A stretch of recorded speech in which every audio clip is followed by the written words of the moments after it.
La consommation d'énergie est en hausse et cela se ressent pour les usagers qui voient leur facture augmenter. Les livreurs de fioul font le plein. Les livraisons pour les particuliers, selon certaines études, auraient bondi de 40% en mars par rapport à l'année dernière, de 20% en mai. Tout cela à cause du mauvais temps, bien sûr. Claire Cambier et Elodie Moine.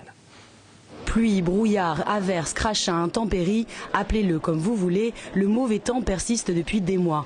Parapluie et coupe-vent ont volé la vedette aux parasols et aux lunettes de soleil. Si certains refusent de rallumer le chauffage, d'autres Yvelinois s'y sont résignés et craignent que ce soit leur portefeuille qui chauffe.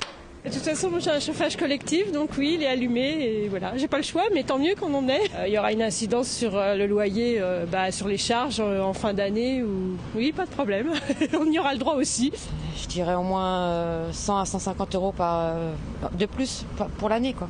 Les livreurs de fioul ne désemplissent pas leur carnet de commandes depuis l'hiver.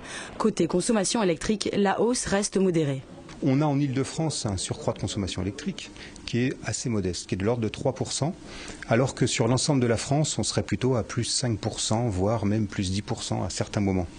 Alors en Ile-de-France, c'est moindre parce qu'on est au nord de la Loire où il y a une influence océanique qui fait que les printemps sont un peu plus frais de toute façon dans la région parisienne que dans le sud de la Loire. Et le chauffage électrique est plus répandu au sud également qu'au nord de la France.